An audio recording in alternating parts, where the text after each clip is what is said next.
이재명 전 대표에 대한 이 선거법 사건에 대한 최종 판단을 대법원 전원 합의체가 이제 결론을 내리게 됐습니다. 자, 대법원은 어제 이 사건을 전원 합의체 회부하고 바로 첫 합의기를 열어 본격 심리를 착수한 데 이어서 오늘은 24일 내일입니다. 두 번째 합의기를 진행한다고 밝혔습니다. 자, 전원 합의는 보통 한 달에 한 번 이루어지는데 이틀 만에 기일을 잡고 속행하는 데 대해서는 이례적으로 빠른 모습입니다. 자, 이 당초 대법관 4명으로 구성된 소부인 2부에 배당됐는데 조희대 대법원장이 직접 회부를 지시한 것으로 알려졌고요. 중앙선거위원장을 겸직하는 노태학 대법관은 스스로 낸 회피 신청이 인용되면서 심리에서 빠지게 돼서 총 11명의 대법관이 심리에 참여합니다. 이 중 이제 과반수 의견으로 최종 선고를 내리게 됩니다. 법조계에서는 대선을 염두에 둔 조기 심리 착수다 이런 해석이 나옵니다. 판결 시점 내용에 따라서 이재명 후보의 대선 행보에 유리할 수도 있고 또 불리할 수도 있고 또 여러 영향을 끼칠 수 있습니다. 자, 이거는 어떻게 보시는지 이게 진짜 궁금합니다. 어떻게 보세요? 일단 이제 당일날 다 이루어졌습니다. 사건 이제 배당이 이제 2부로 배당됐다가 배당되자마자 전원 합의체를 또 넘기고 전원 합의체에서 다시 또 바로 그날 회의를 또 열었어요. 12명이 전원 참석해가지고 이렇게 굉장히 이례적으로 빨리 진행하는 것은 이제 조희대 대법관이 늘 얘기했었던 이제 속도, 정상적인 속도를 이제 가지고 공정하게 해야지 사법부가 국민한테 불신을 이제 좀 해소할 수 있다. 이제 이런 차원 갖고. 가장 신경 쓰는 건 이 부분인 것 같아요. 만약 대통령이 당선되고 나서 대부분에서 파기환송의 취지, 그러니까 유죄란 취지의 결정이 나온다 그러면 또다시 대통령 선거를 치러야 되는 비용이거나 또는 국정이라든가 혼란이라든가 이런 데 미친 영향을 본다 그러면 대법원에서 빨리 판단을 내려주는 게 더 국익에 더 바람직하다 이렇게 판단하지 않았을까 싶고요. 지난번에도 이제 권순일 대법관 시절에 이재명 대표 관련된 선거법 위반 사건이 전원 합의체 넘기자마자 한 달 만에 결론이 나왔었거든요. 그런 걸 감안한다 그러면 이렇게 신속하게 진행한 것은 아마 5월 한 20일 전후로 해가지고 결론을 내려고 하는 게 아니겠느냐 그렇게 좀 예측을 해볼 수 있을 것 같습니다. 네, 이 판사 출신인 민주당 김승환 의원은 오늘 그런 얘기를 했네요. 대법원이 5월 11일 전에 결론을 내겠다는 의중 같다. 예를 들어 이제 굉장히 이제 최악의 경우에 유죄 취지의 파기환송이 나올 경우에 대법원이 후보에 영향을 끼치겠다는 의도를 가졌다고 의심할 수밖에 없다. 그런 발언을 했네요. 그러니까요. 제가 볼 때 이 대법원이 지금 이렇게 김승원 의원이 얘기하신 것처럼 선거에 직접적으로 관여하는 것으로 비칠 수 있는 그런 판단을 할 수 있을까? 저는 그 부분에 대해서는 좀 고민해 볼 필요가 있다고 봅니다. 지금 이제 속도를 내고 이례적으로 빠르게 판단을 지금 하겠다라는 모습으로 보이는데 저는 이것이 진짜 그런 모습인지 이렇게 한 번, 두 번, 한 달에 한 번 있는 평의 같은 소위 기일을 잡잖아요. 근데 이거는 대법원에서의 기일을 잡는다라는 것은 이날 어떤 심리를 마무리하는 건 아니에요.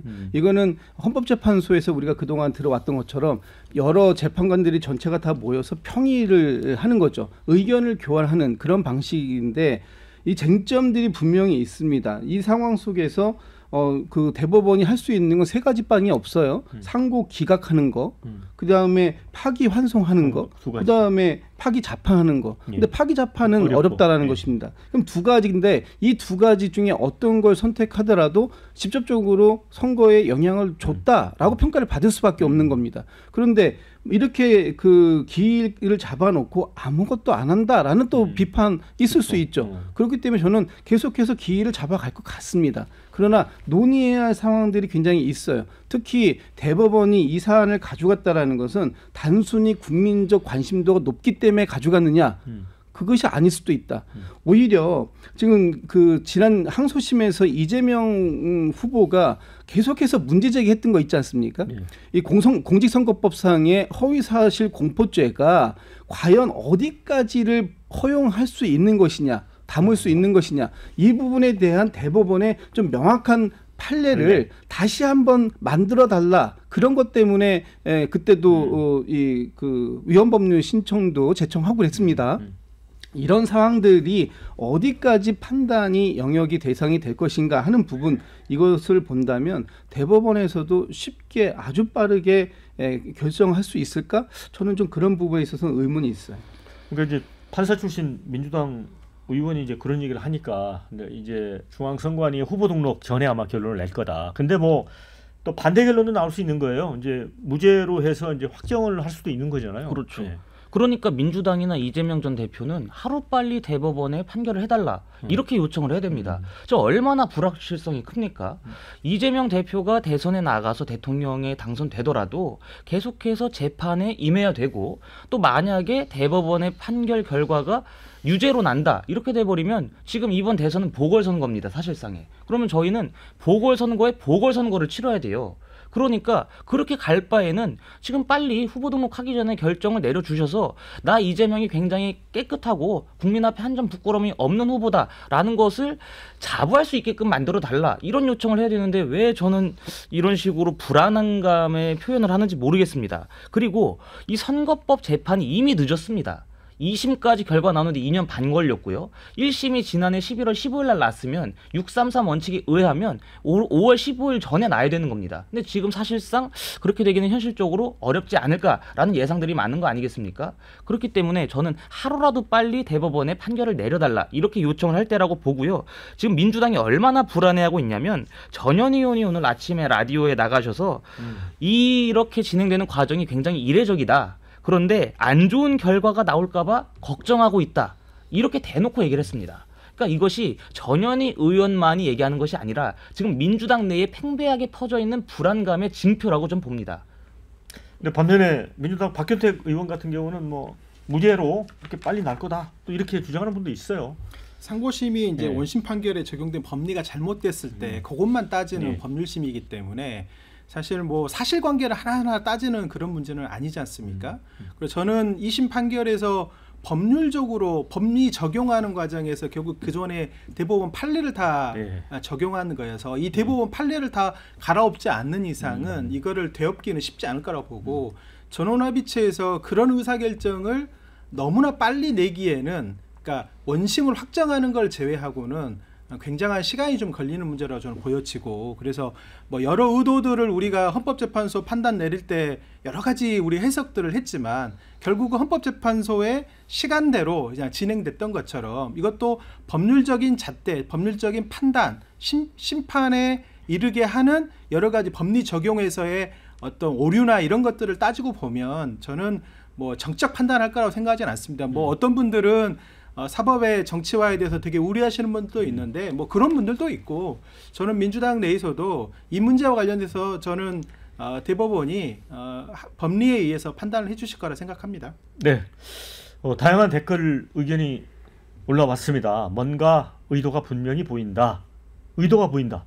대법원이 국민들과 싸우자는 느낌이다. 이런 의견도 주셨고요. 민주당은 어떤 결론에도 대비해야 한다. 플랜 B도 준비해야 한다고 본다. 이런 의견 주셨습니다. 경기지사 시절에도 이재명은 전원합의체 무죄 받은 전력이 있다. 이번에도 전원합의체 무죄 확실하다. 이런 의견. 낙선자에게 무슨 선거법 위반을 논합니까? 반드시 대통령 되십시오. 이런 의견. 깨끗하면 빨리 재판받고 끝내자. 이런 의견. 조기 대선 전에 결론 나오는 게 당연한 거 아닌가? 불확실성 해소 안 하고 대선 치르는 게 말이 되느냐? 이런 의견. 오뚜기 이재명 절대 쓰러지지 않는다. 자, 김준우 대변인. 뭐 이 의견에는 플랜 B라는 표현도 나왔는데 이게 뭘 의미하는 거죠? 플랜 B 그러니까 이재명 대표가 이제 파기환송, 그러니까 유죄 취지에 파기환송 돌아왔을 경우를 대비를 해야 되는 거 아니냐라는. 아니 파기환송 돌아가더라도 최종 결론 안 나오면 후보할 수 있잖아요. 그렇죠. 근데 그러니까 이게 무슨 말이냐면 법원의 시간과 대선의 시간은 각자 따로 돌아야 된다는 거예요. 굳이 맞춰서 억지로 가면 이게 오히려 불공정하고 법 취지가 무너진다. 그런 거죠. 그래서 만약에 파기환송의 유죄 취지로 돌아간다 그러면요. 민주당에서 그는 판단해야 됩니다.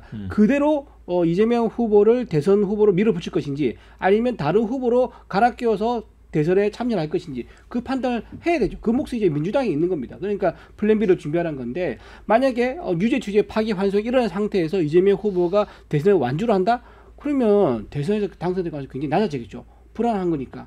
그리고 국민 마음속에는 유죄가 있고 죄가 있는 사람인데 저 사람이 국가 지도자에서 나서가지고 국가를 통치한다. 거기에 대한 불안감, 불만감도 있는 거고요. 또 하나 지금 여기까지 오는 과정에서 법원 송달, 미수령이라든가 재판 불출석, 기일 변경 등등 위헌 재판 신청 등등 얼마나 많은 법꾸라지 행태를 많이 보였습니까? 그런 상태에서 여기까지 와서 이제 대법원에서 유죄 취재 파기 환수가 일어났다 그러면은 국민들 그걸 종합적으로 판단해서 아마 이재명 대표에 대한 표를 던지지 않을까? 그거에 대해서는 민주당이 본인들의 판단을 이제 해야겠죠. 그러니까 그래서 문제라는 거예요. 그런 식으로 대법원이 사법부가 이 국민들의 선택해야 할 선택권에 직접적으로 개입하는 듯한 그런 모습을, 그런 결과를, 그런 판단을 한다면 그것은 문제가 있다라고 얘기를 할 수밖에 없는 거 아닙니까? 이를테면 이게 법적으로 상고를 기각시켜서 해도 국민의힘에서는 왜 이것을 이렇게 빨리 기각시켰느냐,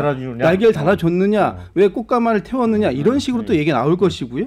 파기환송이라는 걸 하게 되면은 결과적으로 보면 파기환송이라고 해서 유죄 취지라고 해서 그 유죄가 무조건 징역형입니까? 아니잖아요. 벌금 100만 원 미만도 있는 거예요. 그렇기 때문에 그런 모든 가능성까지 다 준비를 갖다가 해야 된다. 그러니까 유죄 취지만 나와도 그 민주당에서 후보를 교체해야 된다. 이런 얘기를 주장할 수가 없는 거예요. 그러니까 파기 자판까지 지금 국민의힘에서는 계속 얘기했던 거 아닙니까? 파기 자판 지난 22년 동안 단 한 건도 무죄를 유죄 취지로 파기 자판한 경우가 없잖아요. 대법원에서. 그런 자꾸만 그 얘기까지 하는 걸 보면 국민의힘에선 어떻게 해서든지 본인의 힘으로 의해서가 아니라 사법부의 힘에 의해서라도 이재명 후보를 막아서겠다 이런 지금 생각이신 것 같은데 그런 건 안 되는 거다. 사법부가 이 국민들의 선택에 이 개입하면 안 된다 하는 부분들은 좀 명확하게 저는 좀 짚고 가야 될 것 같아요. 잠깐만 짧게 말씀. 지난번에 권순일 대법관이 한 달 만에 전원 협의체 해가지고